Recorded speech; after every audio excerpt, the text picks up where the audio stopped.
हम और आप जैन व्याकरण कातंत्र रूपमाला का अध्ययन कर रहे हैं। प्रथम सोपान पंच संधि का प्रकरण पूर्णता को प्राप्त हुआ है। अब द्वितीय सोपान लिंग प्रकरण चल रहा है। उसमें इकारांत शब्द, जिन इकारांत शब्दों की अग्नि संज्ञा होती है, अग्नि संज्ञा के बाद जिन शब्दों में कुछ विशेषता आती है, उन शब्दों की सिद्धि हम आपके बीच में कर रहे हैं। हमने पंक्ति, मंती, ऋभुक्षी इन तीन शब्दों को हमने जाना। पूर्व सत्र में हमने पंक्ति शब्द को जाना और पंक्ति की तरह ही ऋभुक्षी शब्द हमारे बीच में आता है। जो सूत्र पंक्ति शब्द में लगते हैं वही शब्द मंथी शब्द में लगेंगे, और मंथी शब्द में लगने पर इसके रूप भी पंक्ति की तरह, जैसे मंथाः, मंथानौ, मंथान, हे मंथा, हे मंथानौ, हे मंथानाः, मंथानम, मंथानौ, मथः, मथा, मथिभ्याम, मथिभिः, मथे, मथिभ्याम, मथिभ्यः, मथः, मथिभ्याम, मथिभ्यः, मथः, मथो, मथाम, मथी, मथो, मथीसु। अब हमें तीसरा शब्द हमारे बीच में है ऋभुक्षी। ऋभुक्षी शब्द में थोड़ा सा अंतर आता है, और थोड़ा सा अंतर ये आता है कि पंक्ति और मंती में ना था, लेकिन ऋभुक्षी शब्द में ना नहीं है। हम जानना चाहेंगे पीछे के सूत्रों को जो हमने पढ़े हैं, 186, 187, 185 से हमारी गाड़ी चालू होती है। पंक्ति, मंती, ऋभुक्षी नाम सौ। तो हम ऋभुक्षी शब्द आपके बीच में रख रहे हैं, और एक बार पुनः सभी सूत्रों का प्रयोग आपके बीच में हो जाएगा। ऋभुक्षी। अब ऋभुक्षी शब्द में अनतिक्रम्यन हम करेंगे तो ऋभु का, शा और ई, यानी कि शब्द में मूर्धन्य सकार है, और मूर्धन्य सकार जब होता है तो उसके बाद में रहने वाला जो ना होता है, उस ना के स्थान पर 139 नंबर का सूत्र रस्री वर्णेभ्यो नो नमन्त्या स्वर हेव कवर पवर्गान्तरोपी सूत्र के माध्यम से जो हम अंत को इकार आदेश, अन आदेश करेंगे, उस अन आदेश के ना को णा आदेश हो जाएगा 139 नंबर के सूत्र से। तो अब सावधानी के साथ हम और आप ऋभुक्षी शब्द को अपनी कॉपी पर लिखते हैं। ऋभुक्षी धन सी। ऋभुक्षी का अनतिक्रमण करेंगे, ऋभु का मूर्धन्य शा और ई धन सी। सूत्र हमारे बीच में आता है पंक्ति, मंती, ऋभुक्षी नाम सौ। अर्थात पंक्ति, मंती और ऋभुक्षी शब्द के अंत को आकार आदेश होता है सी विभक्ति के होने पर। तो अंत में इकार है, उस इकार के स्थान पर आकार आदेश हो जाएगा। और जो सा है, सी में से ई का अनुबंध लोप हो गया है, योनुबंधो प्रयोगी। सा मात्र शेष बचा है, तो सा का फिर यहाँ पर रेप सोर विसर्जन। यहाँ तो पहला प्रयोग हमारा सिद्ध हो जाएगा ऋभुक्षा, व्यंजन मस्वरम परवर्णम नयत की सहायता से। अब हम औ विभक्ति लेकर आते हैं, ऋभुक्षी धन औ। अलग अलग पदच्छेद करेंगे, ऋभु धन का धन सा धन ई धन औ। सूत्र लगता है अनंतो घुटी। अनंतो घुटी सूत्र कहता है कि पंक्ति मंती और ऋभुक्षी शब्द के अंत को अन आदेश होता है। अन आदेश करने के लिए जो ई है उसके स्थान पर अन आदेश हो जाएगा। अन आदेश होने पर हमारी स्थिति है ऋभु का सा और अन धन औ। अब ये जो ना हमारे बीच में है, अन का ना और मूर्धन्य सकार हमारे बीच में है, इन सबका योग मिलने के कारण 139 नंबर का सूत्र रस्त्री वर्णेभ्यो नो नमन्त्या स्वर हेव कवर्ग पवर्गांतरोपी। इस सूत्र की सभी शर्तें यहाँ पर हमें प्राप्त हैं, और सभी शर्तें प्राप्त होने के कारण जो अन का नकार है उसको णा आदेश हो जाएगा, और णा आदेश होने पर सभी को जोड़ दिया जाएगा तो बन जाएगा ऋभुक्षाणो। फिर घुटी चा संबुद्धौ, घुट पड़े रहने पर अन की उपदा को दीर्घ आदेश होता है तो बन जाएगा ऋभुक्षाणौ। फिर जस विभक्ति लाएंगे, जस विभक्ति में यही काम करेंगे, अनंतो घुटी, अंत इकार के स्थान पर अन आदेश कर दिया जाएगा, और घुटीचा संबुद्ध सूत्र से अन के आकार को आकार आदेश कर दिया जाएगा, और रसरी वर्णेभ्यो नो नमन्त्या स्वर हेव कवर्ग पवर्गांतरोपी। सूत्र अन के नकार को नकार आदेश होकर व्यंजन मत्सरम परवर्णम नयेत और रेप सोर विसर्जनिया। तो ये सूत्र लगा के बनेगा ऋभुक्षाणौ, ऋभुक्षाणा। संबुद्धि में भी इसी प्रकार से रूप रहेगा ऋभुक्षा, हे ऋभुक्षा, हे ऋभुक्षाणौ, हे ऋभुक्षाणा। अम विभक्ति लेकर आएंगे, अम विभक्ति में भी अनंतो घुटी सूत्र के माध्यम से अनादेश हो जाएगा, तो ऋभुक्षाणम 139 रस्री वर्णेभ्यो नो नमन्त्या स्वर हेव कवर्ग पवर्गांतरोपी और घुटी चा संबुद्धौ ऋभुक्षाणम, ऋभुक्षाणम, फिर ऋभुक्षाणौ। अब हम सस विभक्ति लेकर आते हैं। सस विभक्ति से ही विशेष काम होता था। पंक्ति और मंती में ना था और ई था, तो एक बार अंत इकार का लोप किया जाता था, दूसरी बार नकार का लोप किया जाता था। परंतु ऋभुक्षी शब्द में नकार नहीं होने के कारण एक ही सूत्र लगेगा, सूत्र है अगुट स्वरे लोपम। सूत्र नंबर 187 अगुट स्वरे लोपम, ऋभुक्षी धन सस। अब सस्म से अस बचा है और ऋभुक्षी को हमने अनतिक्रमण कर दिया, तो अनतिक्रमण करने पर हम ऋभुक्ष धन ई धन अस, तो सूत्र लगता है अगुट स्वरे लोपम 187 नंबर का सूत्र के पंक्ति आदि शब्दों के अंत को लोप होता है। अंत माने इकार।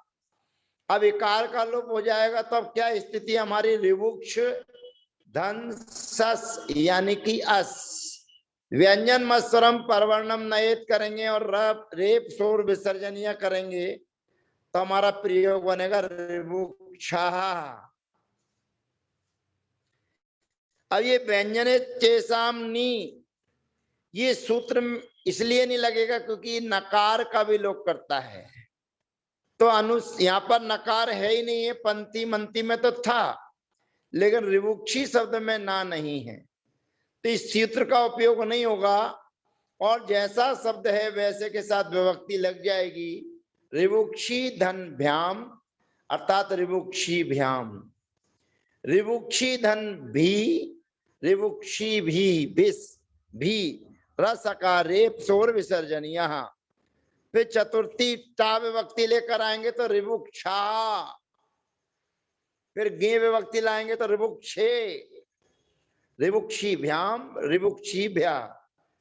पंचमी के एक वचन में रिवुक्षा, रिवुक्षिभ्याम, रिवुक्षिभ्यः, रिवुक्षा, रिवुक्षो, रिवुक्षाम। अगुट स्वरे लोपम से अंत के इकार का लोप होता चला जा रहा है। गी विभक्ति में रिवुक्षी जैसा शब्द है वही का वही रूप बनेगा, रिवुक्षी, फिर रिवुक्षो, फिर रिवुक्षाम और फिर रिवुक्षीसु। सप्तमी के बहुवचन में रिवुक्षीसु। तो इस प्रकार से रिवुक्षा, रिवुक्षाणौ, रिवुक्षाणा, रिवुक्षा, हे रिवुक्षा, हे रिवुक्षाणौ, हे रिवुक्षाणा, रिवुक्षाणम, रिवुक्षाणौ, रिवुक्षा, रिवुक्षा, रिवुक्षीभ्याम, रिवुक्षीभि, रिवुक्षे, रिवुक्षिभ्याम, रिवुक्षिभ्यः, रिवुक्षः, रिवुक्षिभ्याम, रिवुक्षिभ्यः, रिवुक्षः, रिवुक्षो, रिवुक्षाम, रिवुक्षी, रिवुक्षो। और यहाँ पर शुभ विभक्ति में नामी कर परा प्रत्यय विकारा गमस्था शी सम नु विसर्जनीय शांतरोपी, तो रिवुक्षीसु ये प्रयोग हमारा सिद्ध हो जाता है। इस प्रकार से हमारे और आपके बीच में इकारांत शब्दों में जहां जहां विशेषताएं थी उन सभी शब्दों की पूर्ति यहाँ पर हो जाती है। अब इसी प्रकार से पंथी मंथी रिवुक्षी शब्द जो विशेष शब्द है, अब हमारे पास में ईकारांत शब्द, और ईकारांत शब्द में हमारे बीच में अब विशेष बात आती है कि पुल्लिंग में आता है यवक्री शब्द। अब यवक्री शब्द की प्रक्रिया अगले सूत्र से चलती है। यवक्री शब्द से हम सी विभक्ति लेकर आए हैं, सी यवक्री। यव माने जौ और क्री माने खरीदने वाला, जौ को जो खरीदता है उसको कहते हैं यवक्री। तो यवक्री धन सी ईकारांत शब्द है, बड़ी ई है। अब पुल्लिंग में बड़ी ई, ईकारांत शब्द हमारे बीच में आ रहा है, इकारांत पूरे हो गए। व्यंजन सामने सी विभक्ति लेकर आए हैं, सऊ, रेप सोर विसर्जनिया, तो बन जाएगा यवक्री ही। ये पहला प्रयोग हमारा सिद्ध हो जाता है। जो करसल जहां चल रहा है उसी के ऊपर लिखा हुआ है सऊ यवक्री। ये देखिए, ये प्रथम प्रयोग हमारा शब्द सिद्ध हो जाता है यवक्री। और शुरू में लिखा हुआ है यवक्री शब्दः, सबसे पहले लिखा हुआ है यवक्री। ये मेन शब्द है जो इसी की लाइन में सबसे पहले लिखा हुआ है यवक्री। बस ये इस शब्द के हमको रूप चलाना है, ये यवक्री शब्द के रूप चलाना है। और सी विभक्ति में रेप सोर विसर्जनीय लगाया तो बन गया यवक्री। अब हमें थोड़ा सा ध्यान ये रखना है, अब औ विभक्ति लेकर आना है। अब औ विभक्ति लाने के पूर्व थोड़ा सा नियम हम ये समझ लें कि यवक्री शब्द के सामने अब सी विभक्ति में तो हमने रेप स्वर विसर्जनीय कर दिया है, लेकिन स्वरादौ, स्वरादौ का मतलब है स्वर वाली विभक्तियों के आने पर अब हम स्वर वाली विभक्तियों को पहले छांट लें एक बार, क्योंकि एक बार हम प्रयोग करेंगे तो हमें एक ही बार में समझ में आ जाएगा कि हमें करना क्या है। सी का प्रयोग सिद्ध हो गया क्योंकि वो व्यंजन था। अब औ जस अम औ सस टा गे ngसी गस ओस आम नी और ओस, ये स्वर वाली विभक्तियां कहलाती हैं। स्वर वाली विभक्तियों के होने पर कुछ नया काम करने जाएंगे। और व्यंजन वाली विभक्तियां होती हैं भ्याम भीस भ्याम भ्यस भ्याम भ्यस, और सप्तमी के बहुवचन में सुप। और सी विभक्ति भी व्यंजन वाली कहलाती है, लेकिन उसका कार्य हो चुका है। तो व्यंजन वाली विभक्तियों में हमें कुछ भी नया नहीं करना है, केवल व्यंजन वाली विभक्तियों को जोड़ते चले जाना है। यवक्री भ्याम यवक्री भी, यहाँ पर रेप स्वर विसर्जनिया जरूर लगाना है। फिर यवक्री भ्याम यवक्री भ्यः, यहाँ पर भी रेप स्वर विसर्जनिया लगाना है। फिर यवक्री भ्याम यवक्री भ्यः, यहाँ पर भी रेप स्वर विसर्जनिया लगाना है। और सप्तमी विभक्ति के बहुवचन में जब चलेंगे तो वहां पर आता है यवक्रीसु, तो वहां पर नामी कर परा प्रत्यय विकारा गमस्ता शी समनु विसर्जनीय सांतरोपी। उस सूत्र के माध्यम से जो सुप में रहने वाला सकार था, उस सकार के स्थान पर मूर्धन्य आदेश हो जाएगा, तो प्रयोग सिद्ध हो जाएगा यवक्रीसु। अब हमें स्वर वाली जो विभक्तियां हमारे बीच में हैं, औ जस, जसम से बचता है अस, अम औ सस, ससम से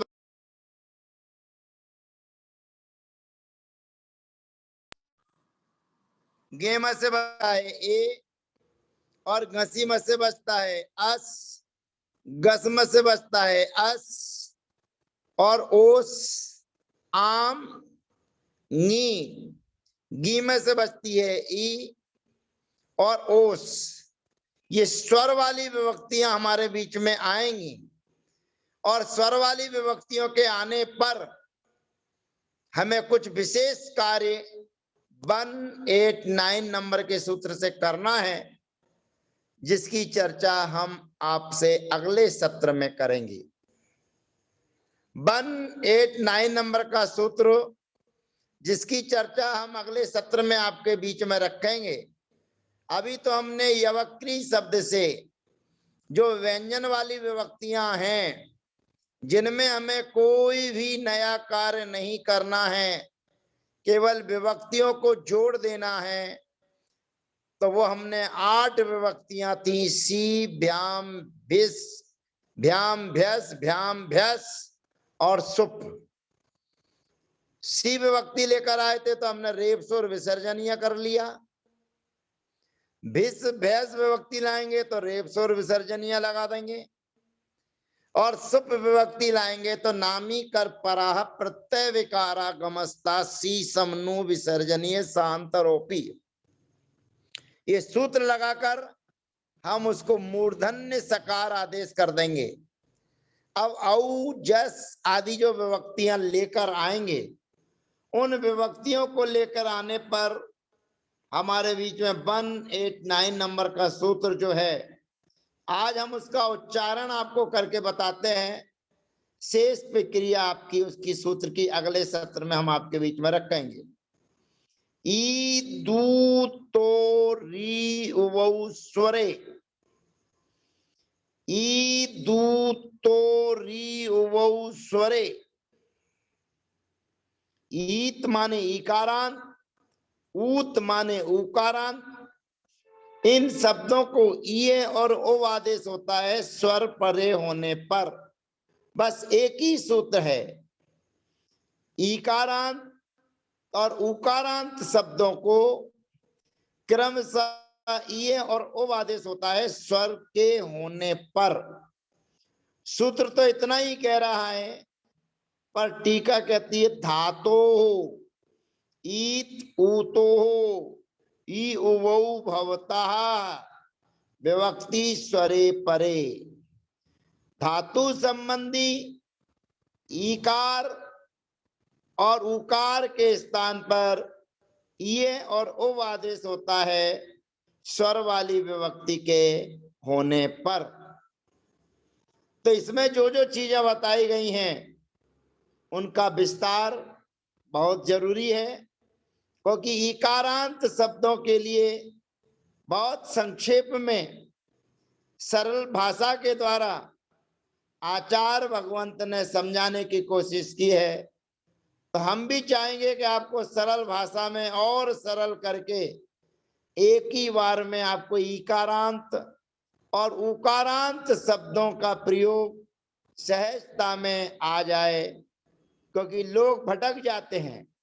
इकारांत और उकारांत शब्दों का प्रयोग प्राय करके अपनी बुद्धिमत्ता का प्रयोग न करने के कारण रटंत विद्या के माध्यम से सूत्रों को याद कर लेते हैं, शब्दों को चलाने की कोशिश करते हैं, लेकिन हमें शब्द के साथ वो कार्य क्या कर रहा है, किसके लिए कार्य हो रहा है, इसकी चर्चा हमारे बीच में रहती है। तो शेष चर्चाएं हम अगले सत्र में करेंगे। तब तक के लिए वंदना। जय जिनेन्द्र। सबको यथा योग अभिवादन।